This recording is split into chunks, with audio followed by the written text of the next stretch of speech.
Welcome back, everybody. This is Mr. Brain, your friendly neighborhood gaming dad, here with the final part to the talent tree video set.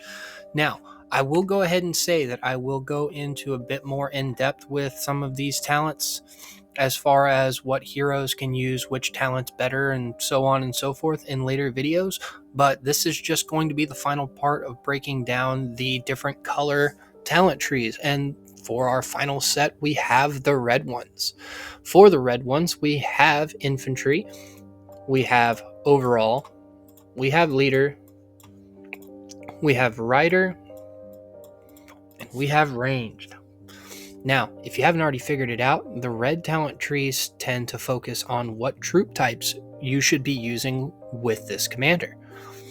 With leader and overall being a mixed bag focused on different aspects of combat, the infantry, rider, and range squad talent trees are pretty much on the nose for what you should be doing with them. Hopefully you can figure that out. That being said, let's start with the worst one. That is the overall talent tree. The overall talent tree tends to coincide with zombie hunters or especially gatherers, and they tend to have buffs in all 4 troop types so that you can use whatever troop type that you want effectively, but it's very ineffective in how it does that. Now, you do have quite a few nodes to work with, and notice there's no max out node up here for the overall tree. But let's get into what we got here. Arguably, the better side of this is the capacity side, simply because you can get more troops on the field. This does apply to gatherers as well, so if you needed a full set of gatherers for whatever reason, you can run that. But you have additional defense for your engines when squad size is less than 50%, and a max squad capacity. This set here increases rider travel speed by 8% when your remaining squad size is less than 50%, and when leading 3 or more troop types, increases damage by 5%. This one is kind of nice, but again, you have to deal with the rest of this tree in order to get it. Retaliate increases range squad attack by 8% when remaining squad size is less than 50%, and when battling, reduces the number of heavily wounded units by 10%. These units will be converted to lightly wounded units. Basically, it's just going to keep them in the fight for longer. Lightly wounded units get healed immediately after they get back from combat, so you have less in your hospital. And finally, you have the infantry squad defense by 8%, followed by when leading 3 or more troop types, reduces squad damage taken by 5%. So the tops of here are kind of like pseudo max talents. They're a little bit less effective than the other ending ones. However, I don't feel like any of them, even combined, are worth going into this tree. The overall tree is, like I said, usually relegated to gather or sometimes zombie hunters. On to the leader tree, which is effective for mixed troop type commanders. Now, if you've heard me talk about min-maxing using commanders, you'll know that I don't like a lot of mixed troop commanders. There are a few exceptions, but most of them not so much. And it's because specific troop types, especially in their talents, tend to be a lot stronger. When you're dealing with this kind of stuff here, you have a lot of these nodes outside of the other 3 that I'm going to present today have a 0.75% increase to whatever stat they're talking about, excluding travel speed, of course. But here, 2 points is a 1.5% increase. In leader, this is the same thing. The squad, since it's not troop specific, all of the troops get these bonuses. And because leader is stuck with this as well, I think it makes it a lot less effective than a troop specific talent tree. That being said, let's go through the nodes. We have increases squad defense by 20% for 2 seconds after using a skill. That means any skill. So if your first skill goes off and then the second skill immediately afterwards, you'll have the squad defense buff up for about 3 seconds, depending on silence issues and stuff like that. Then you have squads gain 8 rage when attacked. We got this when attacked here thing again. It's really nice. When you're attacking is good. When being attacked is better, because this opens up additional rage options for you when you're being swarmed. And leaders tend to lead rallies. So having that additional rage when you're being countered is effective. Here, increases attack by 12% when your remaining squad size is less than 50%. Honestly, anytime that this kind of effect comes into play, it should be relegated to rallies or garrisons only. Because the only time you're going to let your troops get to below 50% in squad size is in those situations. Otherwise, if they're on the field, they should be going home. Plus, an attack of 12% isn't great. Here you've got when leading 3 or more different troop types, increases squad defense by 5%, and on the opposite side is squad attack by 5%. If you're already going to be leading 3 or more troop types, having the steady increase is handy. Over here you've got a rally capacity buff of 4%. If you're going to be leading rallies, definitely pick this up. With a 2 million troop rally, 4% comes out to 80,000 troops, an additional 80,000 troops, which does help. It's not a lot, but any troops you have that your enemy doesn't is a benefit. Maxing this out when a rally attack is launched by this hero increases rally squad attack, defense, and HP by a total of 3%. When dealing with rallies, this can be effective simply because having the additional stats can, especially when you're dealing with whales, the additional buffs do add up. A lot of times 2 whales, it comes down to small amounts of percentages between them, or if one person just has that much more money, it doesn't affect it. But an additional 3%, especially if you have field control, especially if you can keep your enemy from reinforcing what you're attacking, that additional 3% does affect your trades.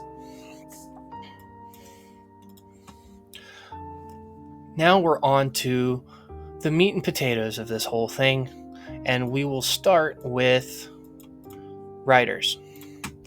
The rider squad tree, like I said, is specifically for riders. And when I mentioned earlier that you get a smaller buff of squad attack, this is what I mean.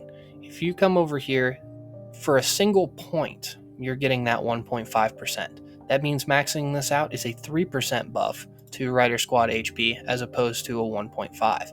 All of your nodes are doubled in all 3 of these talent trees I'm going to show you.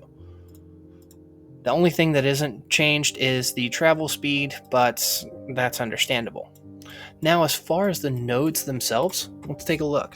Squads have a 10% chance to increase travel speed by 16% for 2 seconds when using basic attacks. This is a handy one to have if you're a hunter, and a very handy one to have if you're focusing on speed, because that 2 seconds can make a difference if you're finishing combat soon afterwards, or if you realize that you're in a bit of a pickle, you can take that basic attack, get that travel speed, and get the hell out. Far side here, squads have a 10% chance to reduce the target's attack by 20% for the next 2 seconds when using basic attacks. This means that when riders, who are usually going to be up against their ranged counterparts, can weaken their damage pretty substantially. 20% reduction in attack does weaken skill damage by a good amount.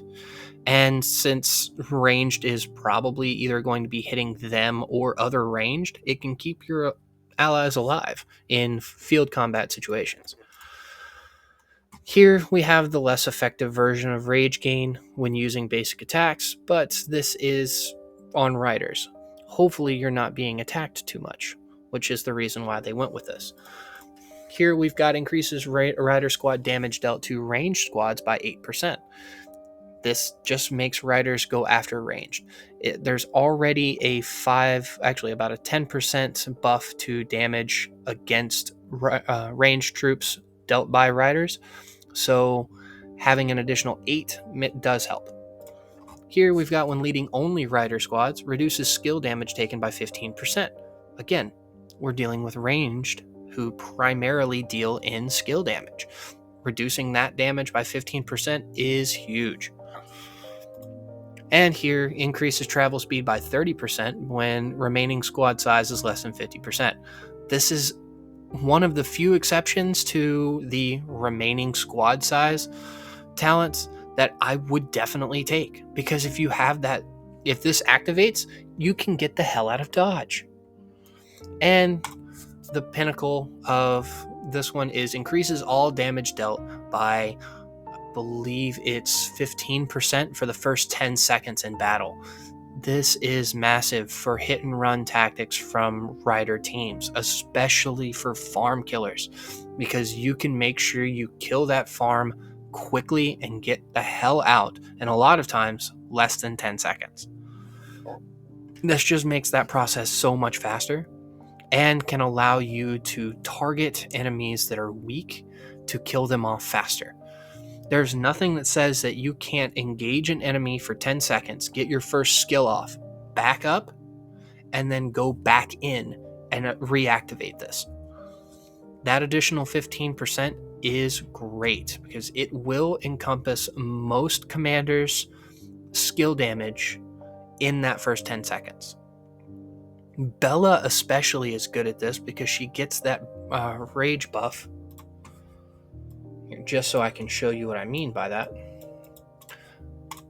Bella gets that rage buff whenever she enters battle, which cuts down her skill cycle down to about 8 seconds for the first 10 seconds of combat, meaning she'll get not only her skill off, but her partner's. So definitely a great talent to have here. Now let's get on to ranged, because I'm saving infantry for last, of course. Ranged is all about dealing damage. A lot of these are about hurting the enemy as much as possible. Again, you still have the same node buffs here. 3% squad defense, 3% HP, sadly travel speed of 3% at a time, but 4.5% squad attack. These add up. So let's take a look at these. Increases squad attack by 10% when your remaining squad size is less than 50%. I wouldn't take it. Ranged are really squishy. If someone sees a Julia or a Lewis or a Chun on the battlefield with less than 50% health left, they will probably be killing it. Unless they see a Lee or a Bianca, but you understand what I mean. If you're at less than 50%, get the hell out. Ranged squad attack, 6%. Flat buff, can't go wrong. If you've got the 4 points to spend, pick it up. Otherwise, you can put it in something else. It's not entirely necessary, but I was kind of just testing things out with Lewis anyway. I would make sure that I have all of my points over here before I worry about this one. Again, gaining additional rage when using basic attacks, the lesser form, but ranged shouldn't be getting hit if they can avoid it. Here, increases ranged squads damage dealt to infantry squads by 8%. Considering how tanky infantry squads are on the field, ranged should be hitting them when they get that chance. Unless there's a more potent threat on the field, having that additional 8 plus the 10% in damage buffs for hitting your weaker target, I believe it's a total of 18% if I did my math right. That damage adds up, and being able to whittle down infantry targets, which usually end up being buffers as well, is crucial for range to be able to do. So definitely a good one here. When leading only ranged squads, basic attacks have a 10% chance to trigger an additional attack with a damage factor of 1000. 1000 is not a lot. Honestly, if this was 2000, I would say it's a bit more substantial. 1500 would make it more worthwhile, but 1000 is half a round's worth of damage. And I would love to say that adds up to something. It doesn't. Granted, this is affected by skill damage buffs. So if you've got a 30% skill damage buff, this is actually 1300. So keep that in mind. Your damage buffs also affect this damage factor, so this is basically a small amount of skill damage. You've seen this in play on commanders like Nakano, where she has that additional chance to deal up to 4000 damage to the target. But this is just a tiny little bit of that. This one is nice. This is a skill damage increase of 7.5% when maxed out. It's not as good as, if I remember correctly, it's not as good as this one down here, correct? Takes more points and gets less of a buff than this, but having it in the range tree when you're probably going to be going for this anyway is helpful. Now, when leading only ranged squads have a 10% chance to increase attack by 24% for 2 seconds when using basic attacks. If you can get this to line up with skill damage, great. Sadly, ranged primarily deals damage with their skill damage. If it's only affecting your basic attack damage, it's not going to be as helpful as you think. If you've already maxed out the skill tree and gotten what you wanted and can come over here and get to this, absolutely take it. Otherwise, you could leave this one. Otherwise, you can leave it alone.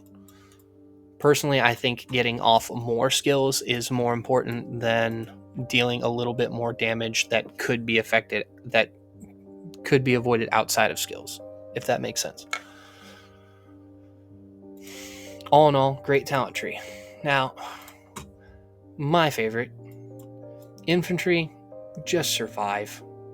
It has some additional bonuses, but a lot of it is just about surviving.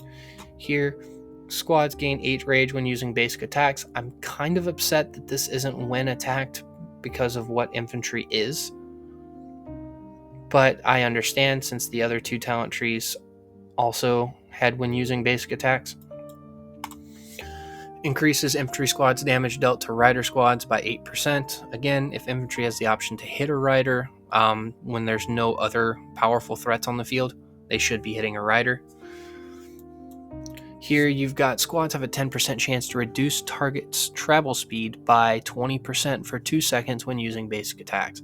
This helps prevent riders from getting away. If you want to go that route and be more of a support unit for your team, picking this up and making sure that your enemy can't run away from you as effectively is definitely helpful. However, I would avoid this in favor of more damage for group fights, because you're not worried about your enemy walking away. If he's already walked away, your enemy is likely not going to be doing well. So focus on getting as much damage out on the ones that are still on the field. Squad's basic attack damage increased by 2% total. I don't like this one. Granted, infantry isn't going to do a lot of skill damage, so basic attack damage is one of their main ways of dealing damage. I would prefer counter damage buff over a basic attack damage buff. So I put points in this to test it and to make sure that it was what it said it was. It's just a basic attack damage buff. Honestly, you can take the points here and put them in something else. Next, you have Infantry Guard, arguably the best talent on this tree. When leading only infantry squads, has a 10% chance to reduce damage taken by 20% for 2 seconds when attacked. This isn't a defense buff, this is reduction in damage taken. If you're going to lose 1,000 troops in a particular attack, you are only going to lose 800 for that attack for the next 2 seconds. Yes, it's a 10% chance to activate, but when it does, it is extremely noticeable how effective it is. And it does stack with the defense trees buff for damage control. So if you have both of these active for any of that amount of time, that's a 35% reduction in all damage taken. It's a lot. When you couple that with a couple of the infantry heroes being able to reduce damage even further, you can see it. This one, not as great. Increases squad defense by 7.5% when your remaining squad size is less than 50%. Infantry can last on the field at 50% or less. They still shouldn't. If you can pull your troops back without ruining the morale of your group unit, pull them out, refresh, put them back in. The maxed out one here for infantry, I am really upset about. When leading only infantry squads increases the attack, defense, and HP of those troops by 3%. It's a 9% total buff, sure, but you get that in defense alone from one of the first talents on the defense tree. This is a 9.6% buff to defense when they enter battle, and it's specific to one of infantry's best stats. This increases attack, defense, and HP by 3%, and it's not even enough. It's not even more than the other talent. This one I feel needs to be buffed in order to make this a bit more fair, but it does have its uses. If you've got the points to pick it up, pick it up. Otherwise, there are better talents to put it in. And with that, that is your red talent trees. I hope you all enjoyed this series of videos. I enjoy making content like this for you all, and I know the talent ones were very much overdue. I'm going to work on something a bit more in-depth for each of the heroes, and in the future, since we know now we aren't going to get any new heroes right now, I will be updating a couple of my older videos that are missing some of the newer heroes like Robert, Eddie, and Victor, Bianca, and those. So look for those videos here in the near future. I hope to be able to get those out quickly to you all. With Archipelago Raid coming in a couple of weeks, I would like you all to be fully prepared for the third set. With that, this is Mr. Brain, your friendly neighborhood gaming dad, signing off.